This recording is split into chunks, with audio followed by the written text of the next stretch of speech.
Buenos días tengan todos ustedes. Pues bien, aquí trayendo una emisión más de este canal de YouTube Néstor de la Cruz. Por ahí no se les olvide darnos su like, y abajo la campanita y apoyar a los demás youtubers para que más personas se informen. Pues empezamos. La situación de salud y si les parece vamos ya a las preguntas. Hay una relación, empieza Meme Yamel. Buenos días, señor presidente, buenos días. Meme Yamel de Damexico News y Sin Censura. Presidente, durante el proceso electoral, de hecho, ya el día de las elecciones, las últimas semanas más bien, retratamos y reportamos en el portal cómo es que el Instituto Nacional Electoral, al menos funcionarios en Hidalgo, le pidieron moche a capacitadores electorales. Les pidieron 500 pesos del dinero que el instituto estaba destinando para transportar los paquetes electorales al terminar la jornada electoral.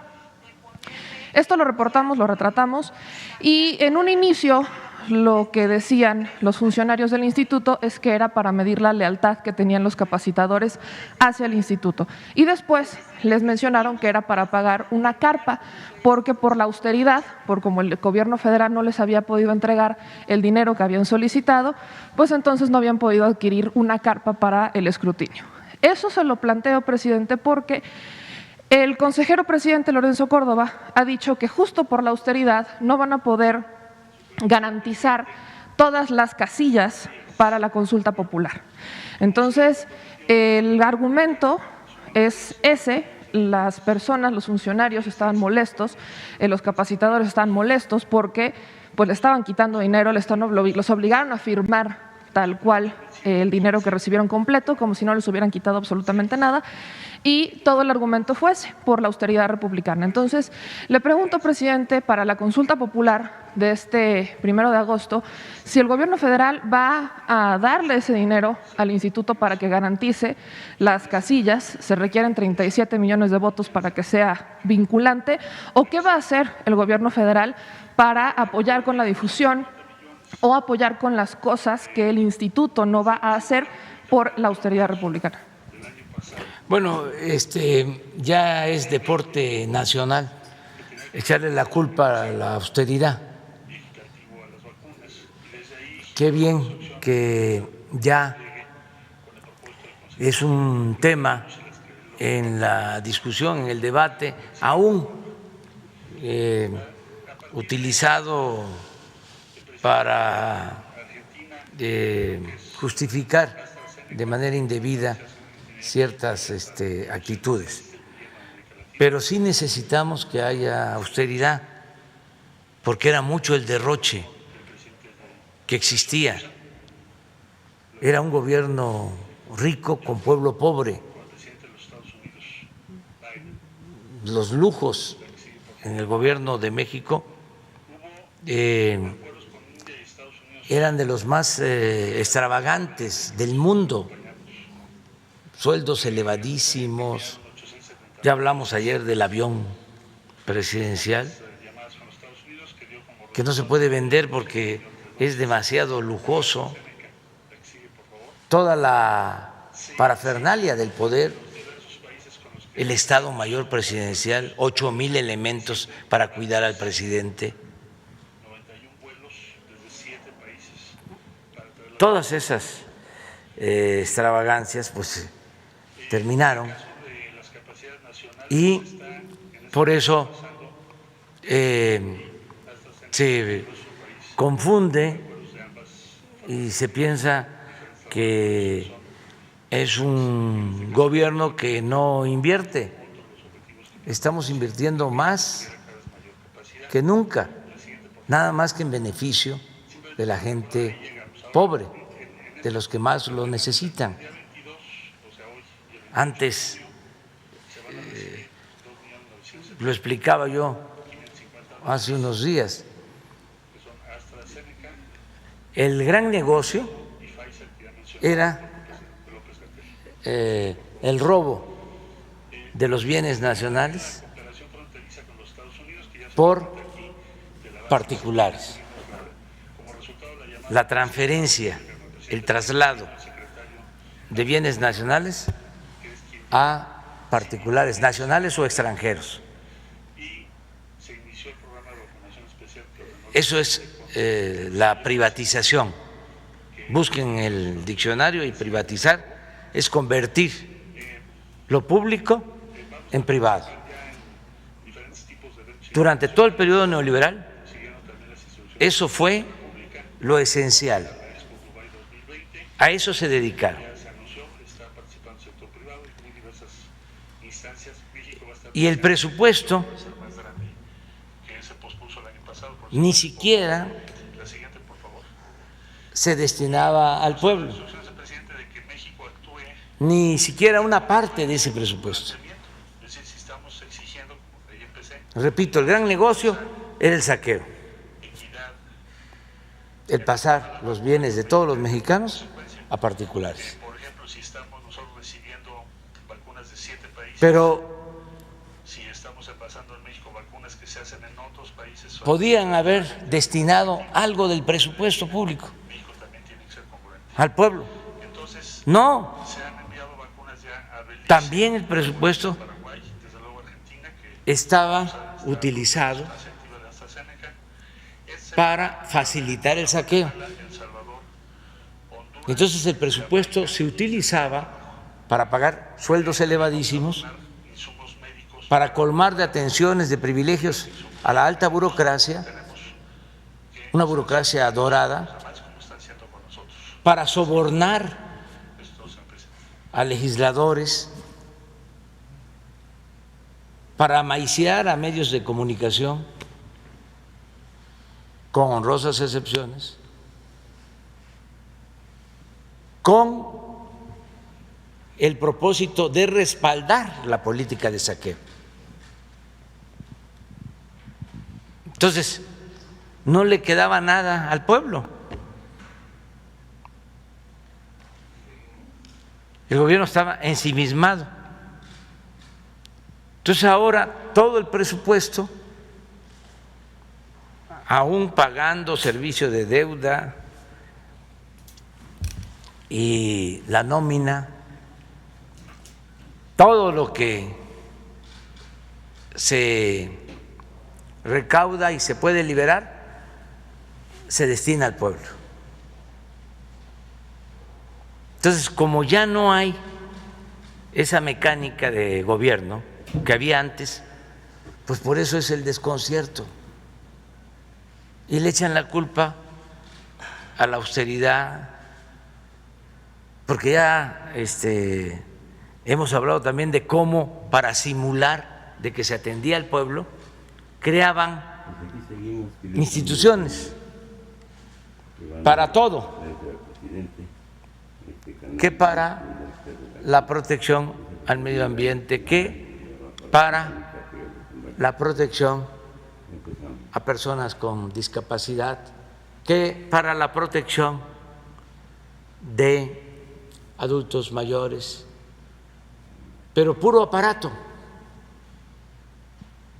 Un director general con sus subdirectores, asesores, viáticos. Al adulto mayor no le llegaba nada, usaban nada más su necesidad, pues aquí seguimos, queridos amigos y amigas, traficaban con su necesidad para mantener los aparatos burocráticos, en todo, en este canal de YouTube, una alternativa, con duplicidades.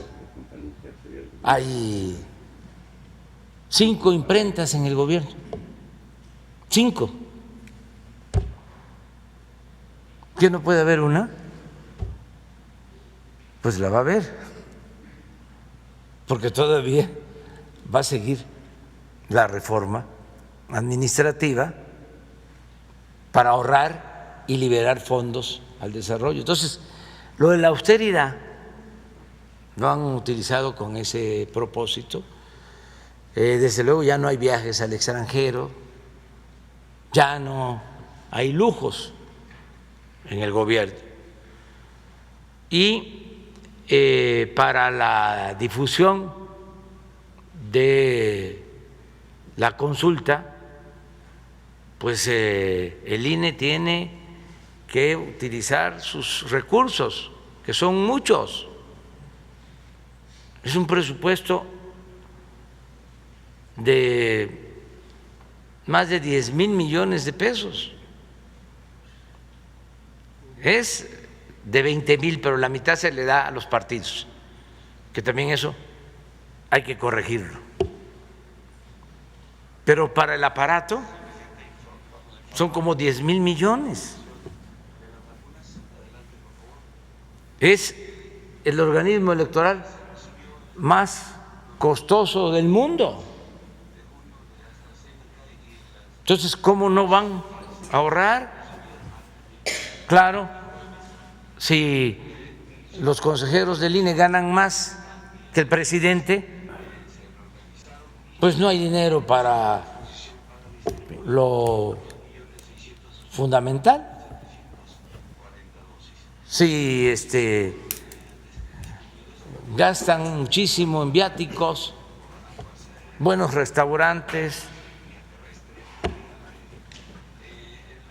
vinos, pues entonces no alcanza para que se tenga la posibilidad de tener casillas o mesas electorales y recoger la opinión de la gente.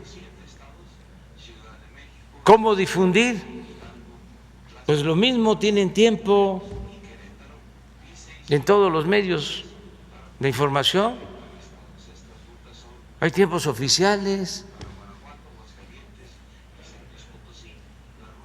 Lo que pasa que no les gusta que se hable de la consulta. Aquí nosotros vamos a estar hablando de la consulta. Aprovecho para invitar a la gente a participar. Va a haber esta consulta en agosto, es el día 1 de agosto, es un domingo, es una pregunta que se puede traducir de manera muy sencilla. ¿Quieres que se investigue y de conformidad con la ley se juzgue a los expresidentes Carlos Salinas, Ernesto Zedillo, Vicente Fox, Felipe Calderón y Enrique Peña Nieto? ¿Sí o no? Es otro texto, ¿no? Pero en esencia es eso. Sí es si quieres que se inicie el proceso de conformidad con la ley. No, es que no estás de acuerdo. Cuando presenté esta iniciativa, lo hice porque la gente tiene que decidir, es mandar obedeciendo. ¿Por qué juzgar a Salinas? Bueno, porque entregó todos los bienes de la nación y del pueblo de México a sus allegados. Así de sencillo. ¿Por qué juzgar? Entre otras cosas, a Zedillo, porque con el FOBAPROA convirtió las deudas privadas de unos cuantos en deuda pública y llevamos 30, 40 años pagando esa deuda.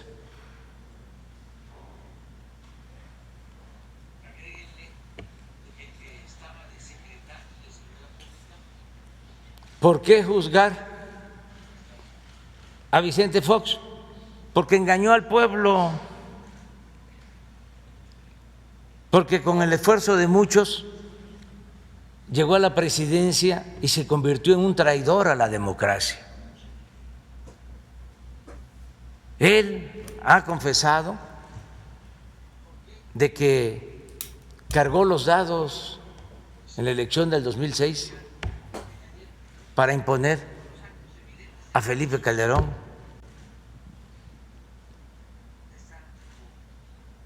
Es un atentado a la democracia. ¿Por qué juzgar a Felipe Calderón? Porque desató la guerra, declaró la guerra a la delincuencia sin atender las causas y se llevaron a cabo masacres, habían instrucciones de rematar a heridos. Ya están los datos, los niveles de letalidad en enfrentamientos. 2 años de Calderón en enfrentamientos, más muertos que heridos o detenidos.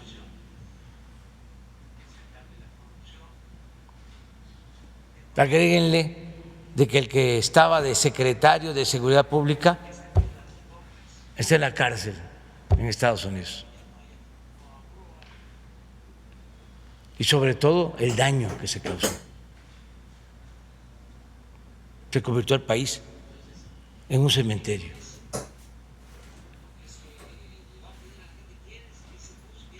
¿Por qué? Pues enjuiciar a Peña Nieto por los actos evidentes de corrupción. Está como testigo protegido el que estaba de director de Pemex, declarando de que por órdenes superiores, para aprobar las llamadas reformas estructurales, sobre todo la reforma energética, se entregaba dinero a legisladores de los partidos que ahora son de oposición. Entonces, hay materia que ocasionó todo esto, la ruina del país, el que México perdiera su posibilidad de desarrollo en los últimos 30 años.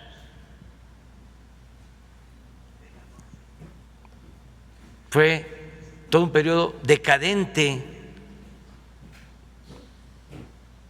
Por eso estamos aquí, porque el pueblo dijo, vamos a buscar una transformación, que se acabe la corrupción, que no haya represión, que se atienda a los pobres, que ya no haya foaproas.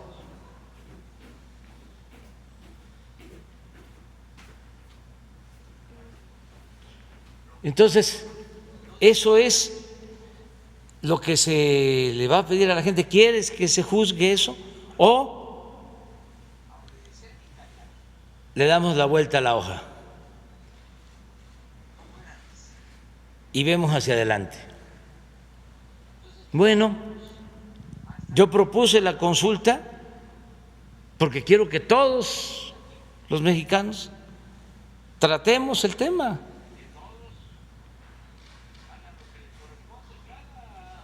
Como ciudadanos responsables. Yo ya fijé mi postura desde que tomé posición.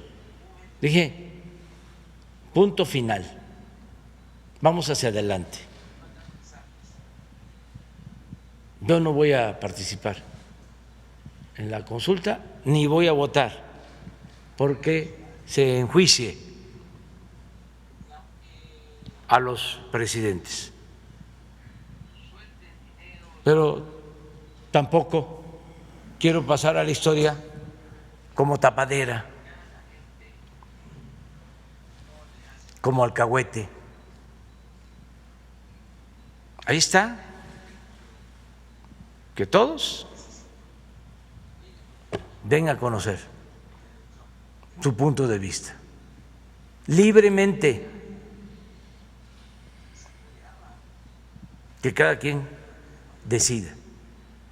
Y sí, vamos a estar hablando de esto porque los medios de comunicación convencionales, subordinados a los grupos de intereses creados,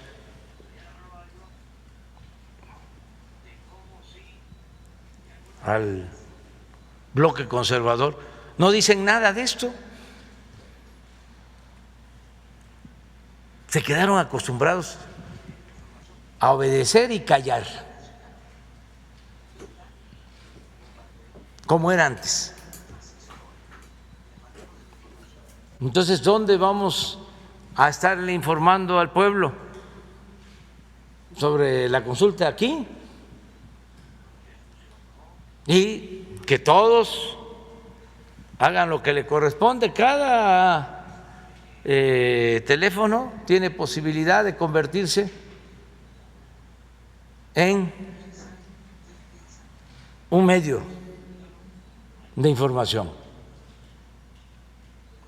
mandar mensajes,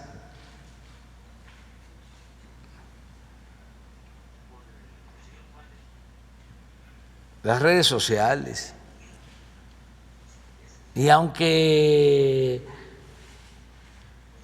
suelten dinero y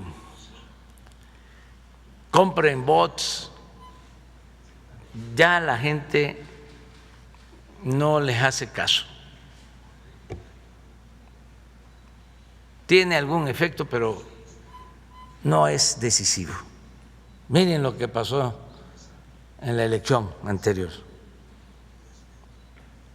Ya se saboreaban de que iban a tener mayoría en el Congreso, en la Cámara de Diputados. Se quedaron con las ganas y le metieron, bastante. Pero no pudieron porque el pueblo es mucha pieza y la gente se da cuenta. Ayer hablaba yo de cómo sí en algunas partes se dejaron sorprender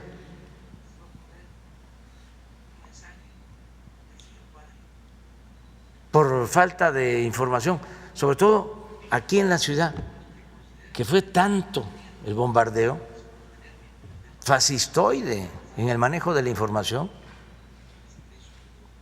que la gente se aturdió porque funcionó la máxima de Goebbels de que una mentira que se dice muchas veces se puede convertir en verdad. Ustedes saben, ustedes piensan que los que votaron mayoritariamente en Coyoacán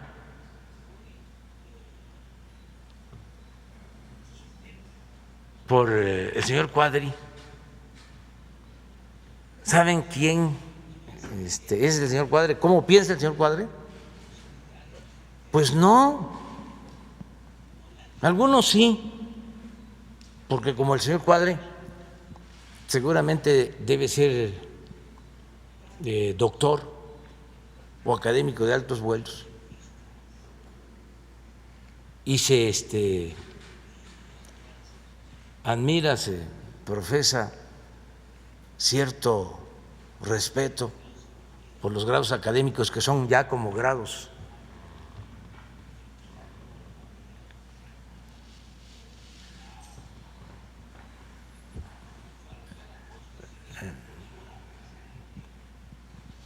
monárquicos.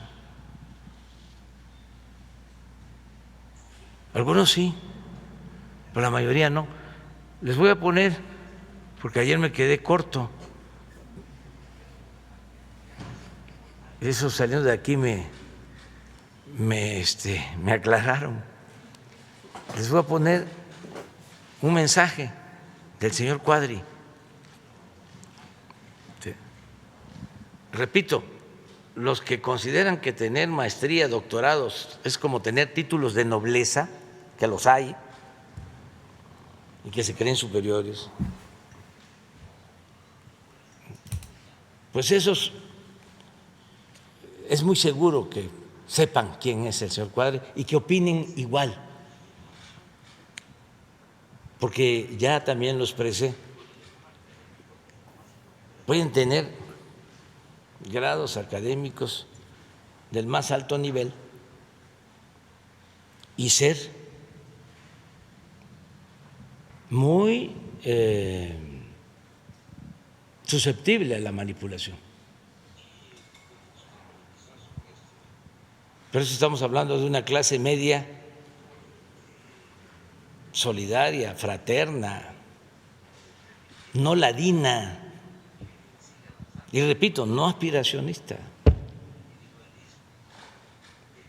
Claro que hay que superarnos, pero no volvernos egoístas y aspirar a ser fifí.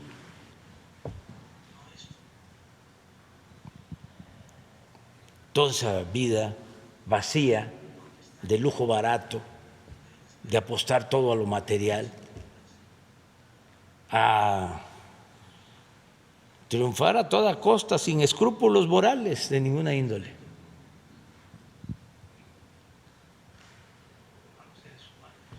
¿Por qué no pones el...? Porque a lo mejor hasta paisanos de Guerrero, de Oaxaca y de Chiapas votaron por él. Miren, si México no tuviera que cargar con Guerrero, Oaxaca y Chiapas,